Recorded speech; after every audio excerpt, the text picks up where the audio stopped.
Sun Microsystems co-founder Scott McNealy. Scott, I cannot imagine you conducted such an interview. Maybe some incoherent ones with me, but I think I would have been the problem. Excuse me. Do you have a light? Oh, man. Incredible. Incredible. What was he thinking, Scott? I mean, what was he thinking? Oh, about what? You know, that's an overbroad question, but certainly, you know, I think you have a responsibility as a CEO to be a role model to young kids and kids in college and young executives, to your employees. I think you have a responsibility to your shareholders. I think you have a responsibility to your customers and your suppliers. And, you know, I certainly always felt I had a responsibility to be a good role model to my 4 boys. And I told them, if the drugs don't kill you, I will. And so, I just did it a different way. I just wondered about the timing of it. It's one thing to go into an interview smoking marijuana and sipping whiskey and going on a podcast with a comedian for 2.5 hours. Fine. But given all the storm and controversy around him and his company and SEC investigations, now was not that time. Now, many people tell me, yeah, but, you know, he's a different egg and he's not driven or affected by the same things a lot of other people are. But it does show an aloofness and a detachment that if I'm an investor in Tesla would cause me great concern. Yeah, I would have to think twice about it. But again, you know, life in the piñata is very stressful. Yeah. You're alone. You have a bunch of board members. You have a bunch of shareholders. You have, especially if you're as public as Tesla is, especially with all the government subsidies and tax dollars they've used to grow their businesses. You know, he's under a lot of pressure. You know, you never know. And by the way, CEO genius comes in many forms and shapes. And, you know, Donald Trump's one. Steve Jobs was one, Larry Ellison's another, Elon Musk is another, and I think it takes an unusual personality to be willing and able to have the managerial courage.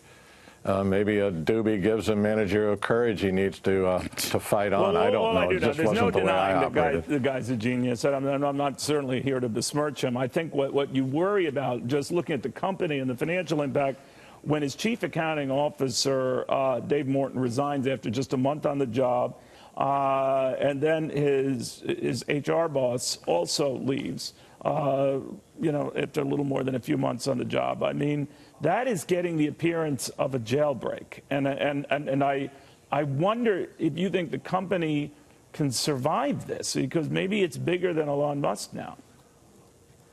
Well, it is hard to start an auto company. There's no question about it, because of the large barriers to entry in terms of capital and distribution, and just the sheer cost of tooling up new product lines, all the rest of it. So you have a heavy reliance on, as a new player, on investors who are looking for startup Silicon Valley venture capital-like returns. So you're under enormous financial pressure to keep the stock price up, keep your cost of capital low, and you're dealing with some very large Japanese and international car companies, as well as the big players here in the U.S. like General Motors, which got to recapitalize in a very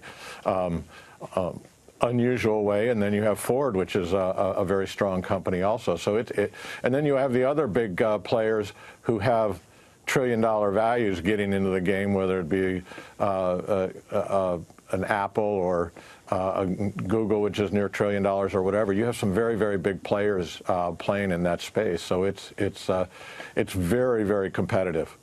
The government is getting tough on a lot of social media concerns. The head of Twitter, Sheryl Sandberg, of Facebook, on Capitol Hill this week, where they're all but inviting government scrutiny, if not regulation. What do you think of that?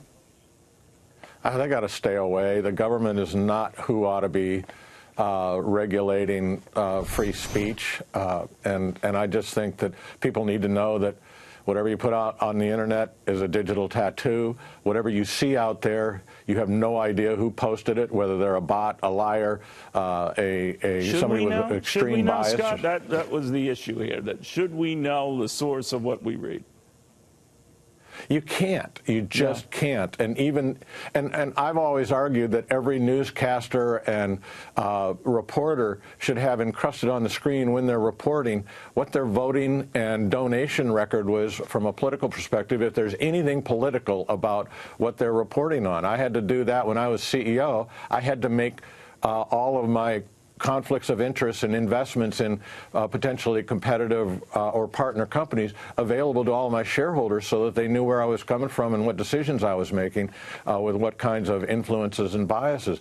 And, you know, I actually had a very aggressive argument with a former, he's still out there, a newscaster in the political space, a national newscaster, and he claims, I have no bias. I was trained not to have bias. And I looked at him and I said, well, then you were trained to have no brainwave activity, because by definition you have a bias. You just won't tell me what it is and won't help me interpret what you're saying from where you're coming from. Now, a lot of people are pretty obvious, but others are way more subtle and able to do that.